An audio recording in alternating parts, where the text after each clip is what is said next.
Hoje estamos recebendo aqui no podcast Inteligentemente uma pessoa na qual eu admiro demais, enquanto pessoa, enquanto amigo, enquanto família, enquanto jogador, e a lista vai daí por diante. Meu nome é Amanda Moraes. O meu nome é Diane Moura. Eu sou Bruno Moraes. E esse é o Inteligentemente Podcast. Vamos ter uma conversa muito especial com Bruno Moraes. Bruno, é um prazer enorme ter você aqui com a gente. Há muito tempo eu vinha com essa vontade de te chamar, mas como você mora do outro lado do continente, nem sempre é possível nós termos esse momento, assim. Eu que agradeço a oportunidade, é um prazer estar aqui com vocês. Eu acompanho e já assisti alguns episódios de vocês no podcast. Acho muito legal a interação que vocês têm, tanto a Diane como você, Amanda. E vocês passam um conteúdo fantástico para as pessoas que estão em casa poderem também absorver esse conteúdo. Espetáculo. Então já vamos começar falando um pouquinho sobre como é que foi, né, o teu início de carreira, quando que você começou a pensar em ser um jogador de futebol e isso começou a ficar sério na tua vida. É importante frisar quando ficou sério, né? Porque a gente foi a família, né, uma família de atletas. Meu pai foi atleta profissional, a minha mãe também praticava esporte e já era uma coisa natural ali no seio da nossa família. Começamos a jogar futsal, né? Eu comecei no futsal do Portuários e depois, quando a coisa ficou séria mesmo, foi quando a gente foi convidado para treinar no Santos, né? Que o Santos é um clube que a gente teve que fazer peneira para entrar, teve que passar por uma avaliação com mais de 30 jogadores, enfim. E graças a Deus tudo correu bem. E a partir daí a gente começou a levar mais a sério, né? O futebol não passou de ser brincadeira para ter um compromisso, para ter que cumprir horário, tem que se restringir de algumas coisas, não sair, a alimentação tem que melhorar. Aí começou já uma espécie de preparação para o que vinha mais para frente, né? Que era Quantos chegar anos, no mais ou profissional menos? do Santos. E você tinha, se lembra? Então, eu comecei a jogar futebol com 5 anos de idade, na escolinha do Portuários, e até os 12 anos eu pratiquei futebol de salão, futebol de campo, tudo no Portuários. Aí, quando pintou esse convite para poder jogar no Santos, começar na futebol de base, né, do Santos, a partir dos 12, 13, 14 anos eu comecei no Santos, e aí a gente começou no infantil, depois teve o juvenil, e quando depois já estava no juvenil, eu comecei a receber alguns convites para ir para a seleção brasileira sub-15. E aí começou ainda a ficar mais sério do que já estava, né? Porque aí era uma coisa inesperada quando eu comecei a jogar. E aí pintou essa convocatória para a seleção e foi muito legal. E ainda eu comecei a me dedicar mais e colocar mesmo isso como objetivo de carreira, né? Primeiro um sonho, né, de chegar no profissional do Santos e depois a sequência é chegar na seleção principal como jogador profissional. Uhum. A Diane atende muitas crianças, né, Diane? Eu não sei Eu ia falar disso agora. Você preparou a bola, usando o termo, né? Preparou a bola. Eu falo sempre sobre a importância do encorajamento, do exemplo. Você acha que foi fundamental para essa escolha e para sua carreira? Sim, eu acho que os primeiros passos, sem dúvida, foi a introdução do meu pai. Meu pai me levava para treinar, meu pai me dava umas dicas, me levava para o campo, porque eu como sou o filho do meio, eu ainda peguei uma fase que ele estava terminando de jogar e me levava para ver aquele ambiente, ambiente do clube, ambiente assim do vestiário, aquele clima, sabe, jogador tipo o cara fazendo massagem, o outro lá pedindo roupa pro roupeiro, aquela situação, vamos pro campo, não vamos, e eu vivi aquilo tudo. E aquilo me despertou a vontade de jogar, né? Então, para mim foi uma coisa muito natural. Quando eu cheguei no clube, eu já tinha mais ou menos essa base do que era ser esse jogador de futebol.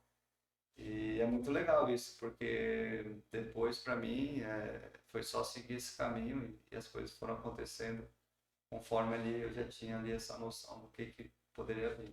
Você tem filhos, né? Você encoraja eles em relação ao esporte, a futebol? Tem um menino e uma menina, é isso? Sim, tenho 2 filhos, o Bruno, de 10 anos, e a Maria Eduarda, de 8 anos. E sim, eu encorajo eles. Eles gostam de vários esportes. Até agora praticaram. A Maria Eduarda praticou balé, praticou dança, mas também gosta de futebol. O Bruno também praticou alguns esportes, natação, e começou na luta, mas também ele gosta de futebol e é o que eles têm feito ultimamente, jogado mais de futebol. E eu encorajo, tanto eu como minha esposa. A gente acha que o esporte é um bom caminho para seguir, assim, porque o aprendizado e as lições, né, que eles obtêm através do esporte vão seguir para o resto da vida. Bruno, para quem está nos assistindo aqui, e seja independente da idade, né? Talvez aquele menino com aquele sonho de jogar futebol, ou até mesmo algum dos meninos que você treina lá em Portugal, ou enfim, uma pessoa que também já é fã de futebol, mas já é adulto. Quantos times que você já jogou desde o começo da tua carreira até agora? Eu estava tentando confirmar isso um pouco antes do programa. Exatamente, eu não sei. Eu sei que Quais foram? eu comecei no Santos, depois fui para o Porto, e a partir do Porto eu fiz uma carreira, joguei pelo menos em 14 clubes do Campeonato Português. E depois joguei no Chipre também e joguei na Romênia e na Hungria. São esses 3 países que eu Não joguei falta fora de nenhum. Portugal. Foi uma carreira bem preenchida, né? Também em Portugal eu joguei desde a primeira divisão até a 5ª divisão. Uau! Então acumulei muita experiência, e essas experiências no futuro para mim vai ser válida porque eu também pretendo continuar no futebol depois que parar de jogar. Isso é ótimo. Na verdade, até reservei aqui uma pergunta dessas, né? De você hoje, qual que é o seu momento, mas guarda essa daí mais para frente. Carta na manga para a gente fazer daqui a pouco. O que eu quero saber, assim, que eu acho super interessante, a gente conversar com um atleta de alto rendimento, né, alto performance, que já jogou em vários países, conviveu com várias culturas e já teve vários momentos, né, na carreira. Imagino, como você falou, da primeira até a 5ª divisão, só lá em Portugal e os clubes aqui do Brasil. Eu quero saber em relação qual que para você é o melhor momento? Qual foi o melhor momento da sua carreira? Onde você estava? O que estava acontecendo? Sim, o melhor momento da minha carreira foi no Porto, sem dúvida. Futebol Clube do Porto. Sim, Futebol Clube do Porto, o ano que a gente teve um ano que a gente foi campeão da Liga dos Campeões, mas o meu melhor momento foi em 2006, 2007, quando eu estava no Porto. E a gente, nesse ano não fomos campeões, mas eu tive uma participação muito boa. Eu tenho que fazer uma quebra aqui, porque esse ano eu estava lá, gente. Esse ano eu estava lá acompanhando meu irmão. Foi mesmo. Foi um ano fantástico, em que eu joguei bastante, fiz gol em jogos importantes, contra o Benfica. Foi um gol até que deu o título depois para o Porto. E também participei da Liga dos Campeões, que é o maior campeonato de clubes, né, da Europa e um dos melhores do mundo. É uma competição fantástica, uma competição que realmente reúne os melhores jogadores.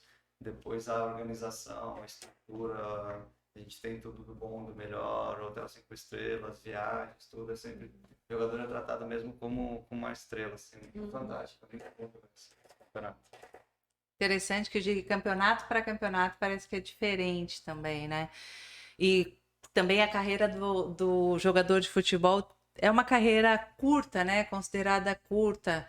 E eu fico pensando que esses momentos eles são inéditos, mas que nunca vão sair da história, da lembrança, né? Isso fica guardado na memória. Não só na minha memória, né? Na memória dos fãs também do clube. Lá em Portugal, as pessoas me conhecem bastante. Onde eu vou, eles sempre lembram, principalmente a torcida do Porto, né? Os adeptos do Porto. São fantásticos e sempre procuram lembrar dessas coisas e conversam comigo, assim, qualquer lugar que eu vou, shopping, ou vou abastecer o carro, eles sempre lembram do gol, principalmente contra o Benfica. Eu nunca esqueci desse gol. Tava lá na arquibancada, minha bolsa caiu, eu quase que caí junto. Foi um gol. Explica aqui para quem não viu. Foi uma explosão de alegria, porque eu tava no banco, né? Esse jogo eu entrei no final e eu fiz o gol da vitória. E contra o Benfica é uma rivalidade muito grande. Eu acho que aqui seria assim, Santos e Corinthians, ou Palmeiras e O Corinthians. maior do país lá, né? Ou Flamengo e Fluminense. E eu entrei, fiz o gol lá e aquilo parece que veio abaixo, assim, foi muito legal. Foi um momento realmente marcante e que vou ficar sempre com essa memória do jogo e do gol, foi fantástico. Mas, Bruno, também, assim, voltando de Giane para o lado da adolescência e da carreira do Bruno comentou um pouquinho da fase adulta e da infância, mas teve um momento na adolescência na seleção brasileira, sub-15, sub-17. Sim, eu fiz um percurso um pouco diferente, né, dos jogadores normais, porque a minha primeira convocação foi com 15 anos, e a partir daí... Convocação para a seleção brasileira com 15 anos. Sub-15, sub-16. E eu fiquei quase 2 anos viajando com a seleção. A família ia junto? Alguém responsável? Não, ia só jogadores. Fax, era fax, né? O que é fax? Ninguém sabe o que é fax, né? Já vai mostrando a idade. Vai mostrando a idade. Legenda, por favor, diretor. Fax, tradução. Fica aí que é fax. Chega a minha idade. Chegava o fax no Santos. O Santos mandava para entregar, fazer chegar na gente lá no vestiário, isso. E aí cada jogador dos clubes, né, vinha ali a lista, né, e a gente tinha que se apresentar lá na Grande Pomari, que era onde era a sede da seleção brasileira, lá no Rio, em Teresópolis, e a gente tinha que se apresentar lá. Eu ia com o motorista do Santos até o aeroporto, ele pegava o avião, me apresentava lá, já tinha alguém da seleção espera, e depois a gente ia de carro até Teresópolis. Eu fiz isso quase 2 anos seguidos. Foi puxado, foi bem puxado, porque eu passei de não viajar muito a viajar todo mês e ficava 10 dias em casa. Foi um momento difícil, porque eu também não vivi muito essa parte da adolescência. Foi um pouco tudo muito precoce. Eu não tive tempo para fazer um adolescente normal faria, né? Ficar com os amigos, sair pra praia, assim, foi tudo sempre. Aqueles 10 dias já tinha chegado e já estava contando com outra viagem. Então, foi assim, um momento que foi bem exigente da parte de dedicação. Eu tive que ter conversando muito com meus pais, porque chegou um momento ali também que eu queria me divertir, não queria só jogar, entendeu? Eu gosto de jogar, mas, pô, também quero ter um tempo para mim, quero aquele tempo, né, que os hormônios estão fervilhando dentro da gente, quer conhecer também umas garotas, né, quer sair e tal, e eu não tive muito isso. Então, tive que conversar muito, meus pais também conversaram, conversei com o pessoal do clube também, e aí eu fui... Tinha um trabalho de psicologia já com vocês? No Santos tinha também, na seleção tinha também. A gente, às vezes, pegava uma palestra ou outra, ou então o Santos, numa época, tinha psicóloga, a gente podia também chegar e conversar com ela. Também foi um momento importante na minha carreira, essa aproximação com a psicóloga. Eu tenho curiosidade, era em grupo ou era individual naquela época? Como é que era que... Ou você marcava, a psicóloga marcava com vocês, você lembra? Eu lembro, assim, no Santos, como eu ficava pouco aqui também, eu lembro que acho que era a doutora Sônia, ela estava sempre disponível, então, ou ela percebia algum comportamento, assim, ela assistia o treino também, ela percebia algum comportamento, assim, que estava fora, assim, do esperado, e ela chegava e conversava, vamos conversar, não sei o que, isso não tá bom, tá. E na seleção a gente tinha palestra em grupo, tinha assim, aquelas Dinâmicas de grupo, isso, e aí facilitava até para o próprio conhecimento nosso, né? Porque, por exemplo, ia cada jogador de cada estado, a gente não se conhecia, e para facilitar o entrosamento, já fazia isso e ficava mais fácil. Você sabe que quando eu morava lá em Portugal também, foi na época em que o time de Portugal da seleção brasileira, Felipão, foi para lá, e aí foi... Eu escutei uma entrevista dele que eu nunca mais esqueci, eu estava lá ainda, e ele falou que foi imprescindível, foi muito importante levar uma psicóloga para justamente trazer essa união da equipe e também trazer naquela época, o patriotismo para Portugal, para eles torcerem, acreditarem de novo no país em relação ao futebol do país, eles se unirem. Então, aí eles faziam apelos de colocarem a bandeira de Portugal. Então, começou uma febre. Você lembra disso? Lembro. Chegaram muito longe na competição, né? Até hoje, né? Um time incrível. Eles conseguiram, o Felipão conseguiu trazer esse espírito de união, né? De que um precisava do outro. Até então eles não tinham muito isso, né? E aí eles conseguiram se unir ali, montaram uma boa equipe, uma boa seleção e conseguiram um resultado bom, um resultado excelente. E essa coisa das bandeiras na janela é uma coisa nova. E ficou bem marcado lá em Portugal, tanto é que agora eles ganharam o campeonato. E depois as bandeiras estavam na fase final, tava tudo na janela. E Que legal. acho que essa cultura ficou lá incutida neles agora. E vai ser assim sempre que tiver uma competição. Foi legal, foi bem legal ver isso. E realmente foi o Felipão que levou isso pra lá. O esporte coletivo precisa dessa união, né? É diferente, deve ser na verdade, eu não sei como é que é, né? Que eu nunca trabalhei dentro de um clube de futebol como psicóloga, mas eu tenho, assim, uma sensação, né? Já fiz psicologia do esporte, eu tenho uma sensação que a união, né? Que algo tem que ter em relação à união da equipe, que provoca esse sentimento, porque senão cada um faz uma parte. Tem que ser vestiário, tem que ser. O treinador tem que. Ou a equipe técnica, né?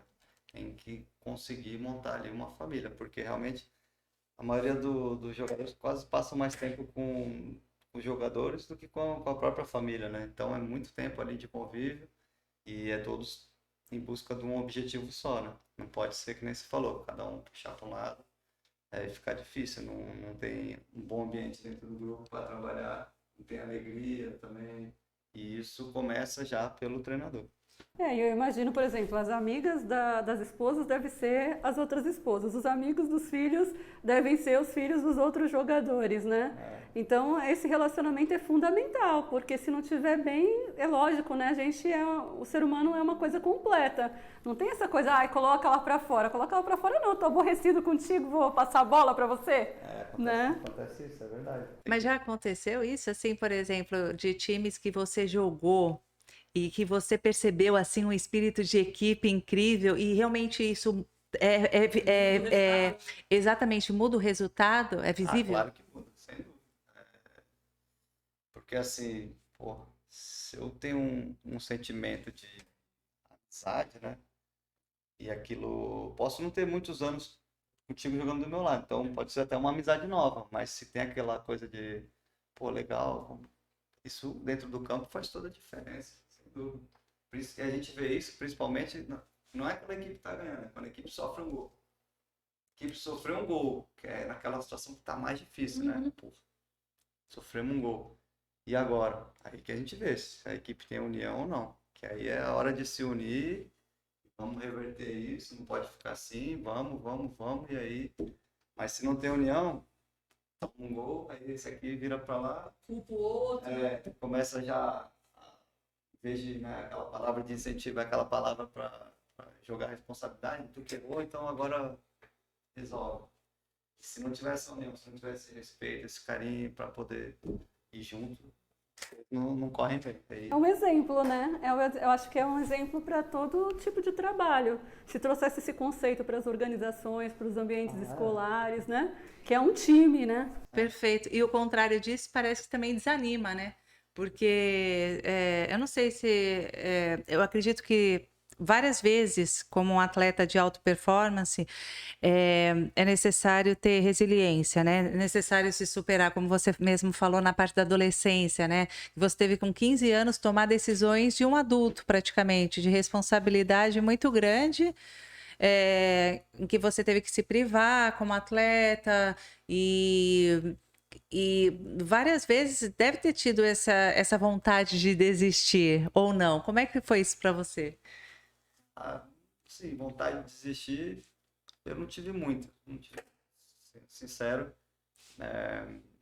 nunca carreguei esse sentimento de desistir. Tive várias vezes dificuldade na carreira, mas acho que a vontade de vencer, a vontade de chegar lá em cima, de ser alguém, de ajudar a família financeiramente. Isso superou todo tipo de dificuldade que eu tive pelo caminho. Que bom. E quando você pensa assim, por exemplo, em resiliência, né, daquilo que você teve que superar com as dificuldades que você passou, comenta um pouquinho como é que foram esses momentos, qual foi o momento mais difícil, por exemplo, que você teve que superar dentro da carreira do futebol. Eu já tive várias lesões aí, lesões graves, né? E que todo mundo acreditava que eu tinha que parar, né? Falava que eu não podia mais jogar, tudo isso. Mas eu sempre bati no peito e falei, não, eu vou tentar fazer o que eu gosto, porque sou muito novo para parar agora e tudo. Então, eu nunca deixei esse lado negativo me afetar.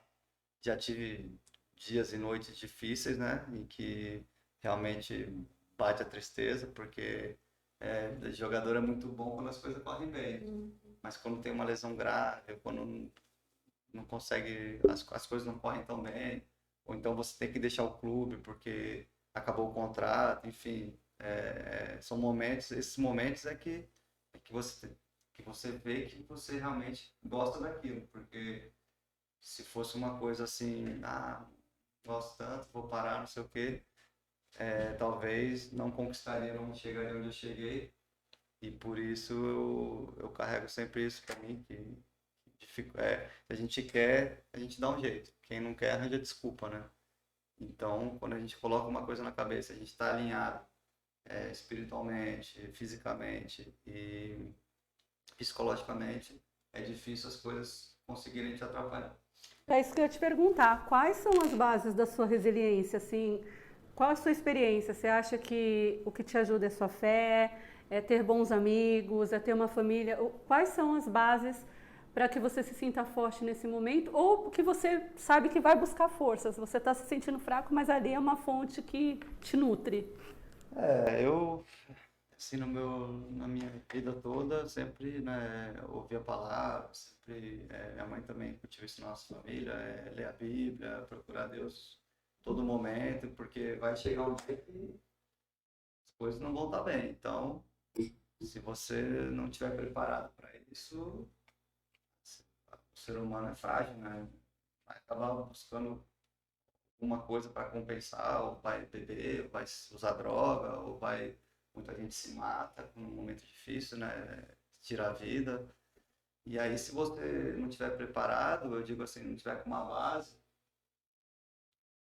arriscando você por esse caminho. Mas eu, graças a Deus, sempre tive muita fé e sabia que um dia ia chegar um momento difícil. Então, a minha fé, baseada naquilo que minha mãe sempre falou desde pequeno, me ajudou a procurar mais Deus nos momentos difíceis ainda.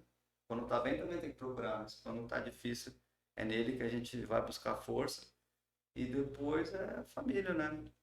A minha esposa, Paola, sempre esteve comigo, sempre me ajudou. É uma mulher também que eu considero muito e que sempre esteve presente, tanto na fase boa como na ruim. Então, essas duas coisas, a fé em Deus e depois também a família, né, a estrutura familiar, eu acho que isso me proporcionou também essas recuperações. Muito bom mesmo. É, por isso também que eu acredito que a tua família tenha muito orgulho de você. E eu, como irmã, tenho. E às vezes a pessoa que está nos ouvindo, né, tem aquela visão muito distante de que na vida de jogador tudo acaba sendo mais fácil. E aí eu quero te perguntar assim, dos bastidores, por exemplo, como que um jogador de futebol arruma tempo, né, assim, para estar com a família? Porque, como você falou, acho que a maior parte do tempo vocês passam jogos, treinos, e essa é curiosidade porque muitas pessoas pensam assim, né? Rotina de treino, mas daqui a pouco é fácil, eles vão viajar com a família, ou então eles fazem o que querem, na hora que querem, ganham bem, ganham muito. Então, assim, como que isso funciona? Assim, é fácil tirar tempo para a família? Não, assim, vou dizer, por exemplo, o difícil é chegar lá em cima, né? Você chegar no futebol profissional é difícil. Por exemplo, no Santos eu comecei com, que nem eu falei, eu fui treinar, fazer chamam aqui de peneira no Brasil, né? Um ônibus lotado com 30 meninos e veio mais outro ônibus. Desses 2 ônibus só ficou 10 ou 5. Depois do Santos, uma equipe de 18, 20 jogadores, sobe para outra categoria, sobe 7. Então, desde o que eu cheguei no Santos, dos 14 anos até os 18, até o profissional, só ficaram 3. Então, e aí vai afunilando. Você chegar lá no profissional é muito difícil. Por quê? Porque nesse período, é que eu falei, período de adolescência. Enquanto eu e esses 3, a gente deixava de sair para ir treinar, os outros não queriam, os outros queriam sair. Prioridade. Nossa prioridade era treinar, era ir bem, porque a gente sabia que o treinador estava olhando e queria vencer. É a fome de vencer. Os outros, queriam dormir mais tarde, chegavam no treino mais mole, não, entendeu? Não tinha essa consciência, essa responsabilidade, estavam tentando, mas... E aí, é isso que eu falo. Aí depois chegou no profissional, é outra história. Aí o cara tá lá em cima, aí vai depender do que ele Aprendeu desde do que cedo. ele aprendeu, de botar em prática tudo nesse processo de colocar em Prioridade. prática aquilo que ele sabe, mas até ali é muito difícil. E depois, assim, depende muito do calendário. Na Europa é mais tranquilo para jogar. É uma vida diferente daqui. Fica mais em hotel? Fica. Fica no hotel? Fica também, mas não é igual no Brasil. Hoje a gente vê o calendário do Campeonato Brasileiro, é desumano. O jogador joga um jogo domingo, na quarta tem outro, no sábado tem outro. E às vezes deslocação é de uma viagem do sul para o norte, e depois quem disputa a Libertadores vai para a Argentina, vai para outros países e é complicado. Então, é uma vida que exige muito, né? Fisicamente também, né? Tem que estar bem psicologicamente e o corpo é a nossa ferramenta de trabalho. Quais são as principais características que você acha que um profissional de alto rendimento precisa ter? Quais características? Uma boa pergunta. Precisa ser uma pessoa que seja realmente focada. Ela não basta ela gostar. Ela tem que ter aquele algo mais, aquela fome, aquela vontade de vencer, que é o que vai levar ela. Eu acho que a motivação de cada um é diferente, uma é diferente da outra, né? Aquele cara que sai da favela, a motivação para ele é ter aquilo que os pais não tiveram, é dar uma boa uma condição para a família dele que ele nunca teve, que ele viu, mas aí o cara que já tem uma condição melhor, talvez seja a performance. Ele quer ser um cara que ele ama tanto aquilo que ele faz que ele olhou para um ídolo e falou: eu quero ser igual aquele cara, eu quero ser igual ao melhor. E eu quero fazer chegar meu nome, e meu nome vai ficar para a história. Aí depende, né, de motivação pessoal. Mas eu acredito que as características principais seja mesmo amar aquilo, né, que tem que ter amor por que faz, porque quem faz o que gosta não trabalha, né? E depois, eu acho que tem que ser disciplinado. Ou aprender durante esse caminho, aprender a ser disciplinado. Ou de uma forma ou de outra você vai acabar saber cuidar do seu corpo, preparar o seu corpo para apresentar um resultado. Você está sempre entregando. No futebol, na alta performance, nos outros esportes, semana por semana, no futebol é um jogo, você tem que estar performando no jogo. Para outros segmentos de esporte, tem que estar entregando sempre uma boa performance na apresentação. É interessante isso, né? Porque a gente vê, o que você falou é interessante porque tem muita gente que gosta, né, de fazer alguma coisa, gosta de jogar futebol, ou gosta de qualquer profissão, gosta de psicologia, né? Na nossa área a gente ouve muito, eu fiz psicologia, mas não deu certo, eu fui fazer outra coisa. Mas essa perseverança, esse foco, ele é importante em todas as áreas, né? E eu acho que assim, o atleta ele traz uma vida de exemplo, né? Porque vai até o limite do corpo, né? Então é legal ouvir isso. Essa mistura de gostar, essa combinação de gostar com essa vontade de vencer, eu acho que isso é que depois traz resultado a longo prazo. E Bruno, em que momento que você, Valdir, diretor, assim, durante a semana, como é que é a pegada de trabalho? O horário de acordar? Porque a gente precisa ter uma, né, Rotina, né? uma rotina. Como é que funciona? Segunda a sexta, de domingo a domingo? Boa Como que pergunta. funciona? É assim, funciona depende do calendário. Por exemplo, uma equipe, período de preparação. Período de preparação é quando a equipe se apresenta, vai se preparar para o campeonato. Aí os treinos são mais intensos, aí o tempo de descanso é menor. Aí geralmente até as equipes ficam já num lugar próprio que nem o jogador nem vai para casa. Se chama pré-época em Portugal, aqui é pré-temporada. Aí é pegado, aí é pegado. Eu já cheguei a pegar um treinador holandês e parecia um lutador. O cara botava a gente para acordar às 6 horas da manhã, 3 treinos durante um dia, 6 horas da manhã a gente pegava a bicicleta, sem tomar café, ia de bicicleta até o parque. Chegava no parque, corria 12 quilômetros. Chegava no parque, corria 12 quilômetros, voltávamos de bicicleta. Um tempo, né? Era 12 quilômetros cada um à vontade. Ele separava grupos, por exemplo, os goleiros, os defesas, os meio-campos, os atacantes, e cada grupo tinha um tempo. E tinha que ir, cara, chegava lá um tempo, corria mais. Eu lembro até do rapaz que não conseguiu, teve que correr mais 12 quilômetros. Sinistro. Aí chegava, acabava a corrida e tal, e pegava a bicicleta, a gente ia tomar café. Ele era bem ditador mesmo, esse treinador. Codrin, esse é o nome dele. Só podia tomar café depois que ele ficava assim, aí depois que ele autorizava, podia tomar café. A gente tomava café, aí depois ia pro campo, treino no campo, tal, tranquilo, com bola, mas treino bom também. Depois Coletiva. depois acabava o treino, ia almoçar, depois descansava e treinava à tarde também. Mas todo o treino a gente ia de bicicleta.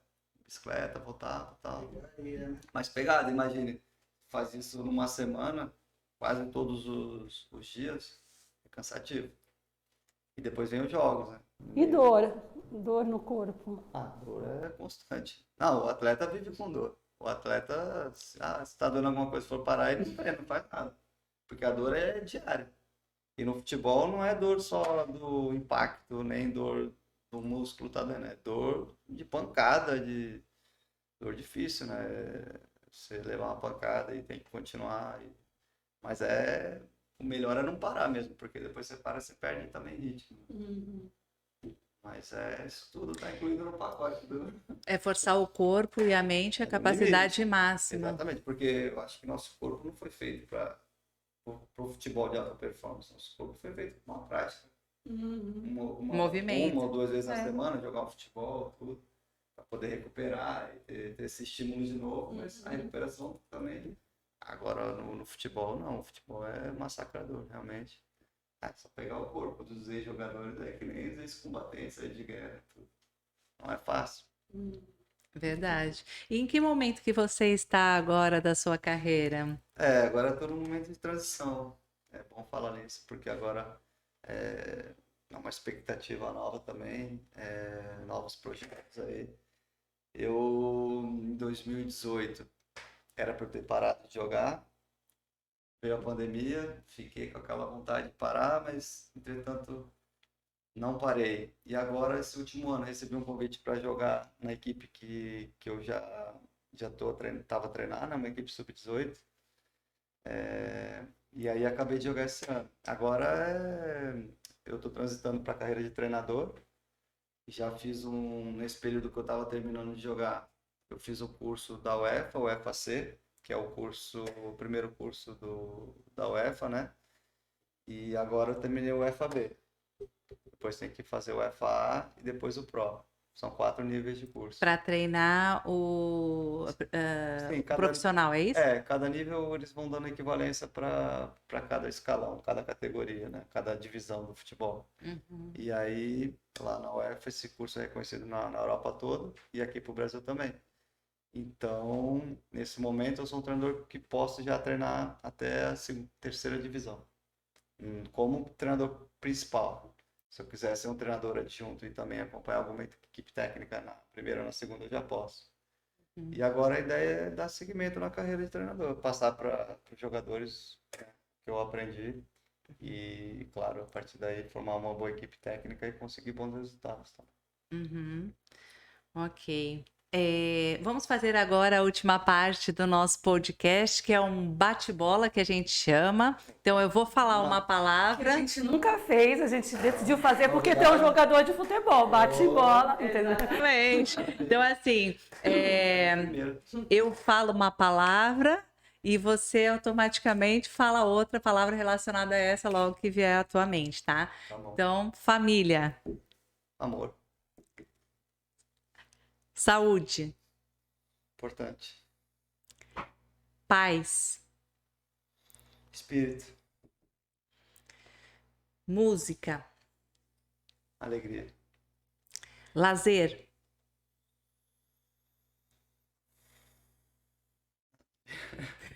pula, pula, pula, pula.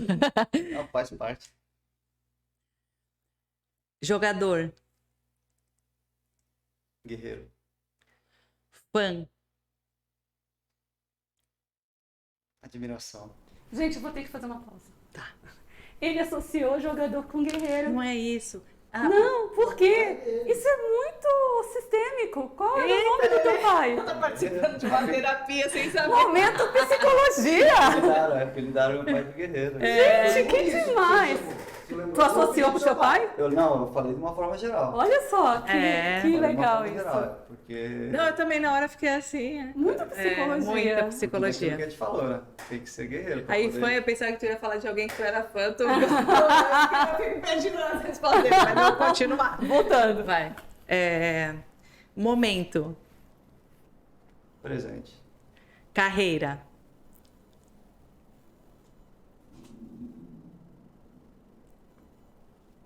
Carreira. Trabalho. desafio, Constante. um pensamento,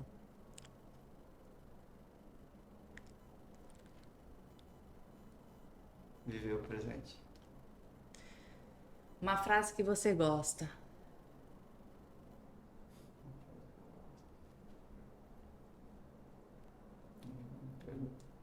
tá bom, um livro que você gosta, Acabando. fé, Um presente de Deus. Amanda,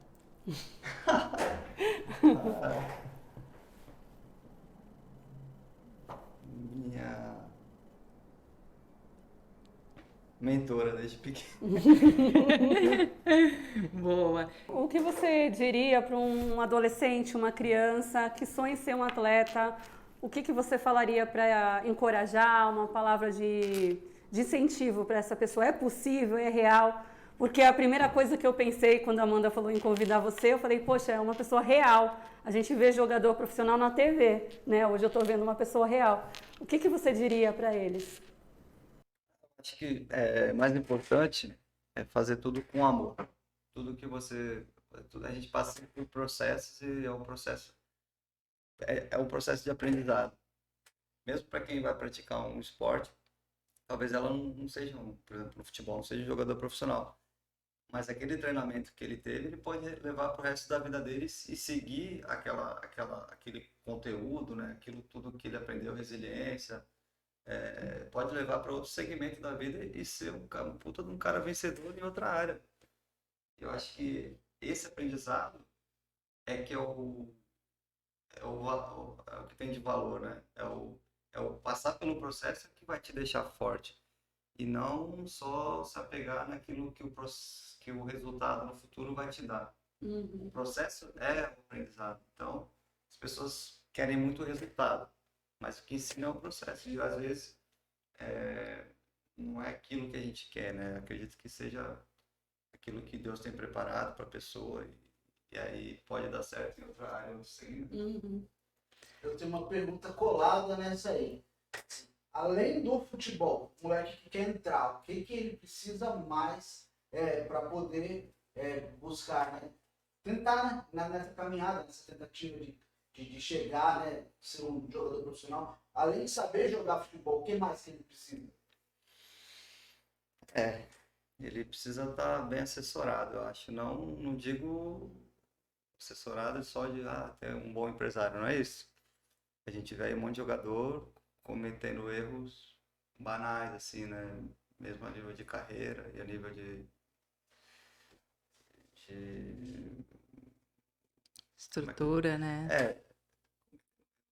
comunicação, enfim. Eu acho que o importante é ele saber que ter um bom suporte em casa, né? Saber que ele pode contar, mesmo se ele não for aquilo que ele espera ser, saber que ele tem alguém que tá ali do lado dele, tá ali para apoiar, uma palavra de incentivo. Eu acho que é muito mais difícil para a pessoa ir sozinha, ninguém consegue nada sozinho. Se ele tivesse, às vezes não é um pai, não é uma mãe, mas é um irmão, às vezes não é um tio, é alguém que se aproxime, que passe confiança nos momentos difíceis e também no momento que é preciso também exigir ou falar uma palavra assim mais para provocar, né, para chamar assim para ele despertar essa motivação. Eu acho que se você vê assim na história dos vencedores, sempre teve alguém que fez isso. Muito interessante isso, né? Esse suporte nos bastidores. Isso é necessário desde o começo e para todos também, né? Em todas as carreiras, mas principalmente de um atleta que começa tão cedo, né? Eu vou deixar como indicação aqui esse livro, que é A Semente da Vitória, do Nuno Cobra. É muito interessante para quem quer crescer na área de esportes, porque aqui ele fala sobre mudar a vida e se beneficiar com essas mudanças, né? E ele fala sobre uma proposta de transformação e de conquista. Então, você que está querendo conquistar, ou então o seu filho, então, assim, já comece a trabalhar um pouquinho dessa mentalidade, a semente da vitória. Eu li esse livro quando estava na faculdade, Bruno, lá naquele tempo que eu morava lá com você, em Portugal, e é um livro que me ajudou bastante, super fácil a linguagem e profissionalmente eu gostaria de deixar assim como indicação aqui no podcast depois. O Valdir coloca na tela esse livro aqui para o pessoal estar adquirindo. Digiane, e você lembrou de algum livro, alguma indicação também que você gostaria para a gente fechar? Eu lembrei, enquanto ele estava falando, você falou da indicação, eu lembrei do filme que o Will Smith acabou de ser premiado, King Richards.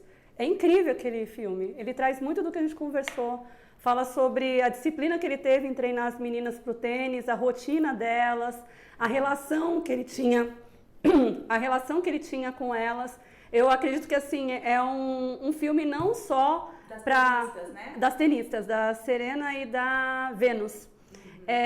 Eu acho incrível aquele filme porque ele traz exatamente isso. Eu ouvi no Bruno, eu pensei assim, é um conceito que não é para um atleta, né? Ter disciplina, foco, fé, ter uma base, tudo isso a gente tira para qualquer vida saudável, qualquer vida que seja mais assertiva, mais feliz. Então, assim, até para quem está nos ouvindo, de repente a pessoa não gosta de futebol, não tem um filho que de repente, quem está ouvindo a gente, não tem nenhuma aproximação com o futebol, não vai ter um filho que vai jogar, mas assim, como que ele pode absorver essa conversa que a gente teve hoje? Eu acredito que são princípios para a vida, para uma vida com mais resultados e mais feliz, né? Porque quando a gente tem claro o que a gente precisa para encontrar o que a gente gostaria, como o Bruno disse, de repente a gente não encontra o que gostaria, mas a gente vai encontrar uma coisa melhor porque a gente se dedicou do que se ficasse na minha zona de conforto, de não me dedicar a nada, né? Então eu acredito que o filme também converse muito com o que a gente trouxe hoje. Muito bem lembrado. Estamos chegando ao final do Inteligentemente Podcast. Você que ainda não se inscreveu no nosso canal, se inscreva para acompanhar, nós estamos sempre divulgando informações em relação à saúde mental. Comente, interaja conosco, isso é muito importante para a gente afinar o conteúdo, saber o que vocês precisam, o que vocês acharam, vocês querem mais convidados. Isso é fundamental para que o nosso conteúdo cresça na internet. Peraí, uma informação muito importante. Siga o Bruno Moraes no Instagram. Como que está o teu @, Bruno? Galera, me segue aí, bmoraes9. E a gente vai sempre trazer um conteúdo legal também para vocês estarem acompanhando aí, curtindo Eu mesma sigo e eu vejo que o Bruno ele sempre coloca coisas importantes, na verdade, frases motivacionais, também a vida dele lá nos bastidores. A gente nem conversou aqui sobre ser comentarista, né, de uma televisão lá em Portugal. Então são muitos afazeres, mas está tudo lá no Instagram do Bruno. Ele sempre coloca e vai atualizando não somente coisas sobre futebol, mas sobre assuntos que vão te edificar e vão te ajudar na sua vida. Tchau, tchau, pessoal!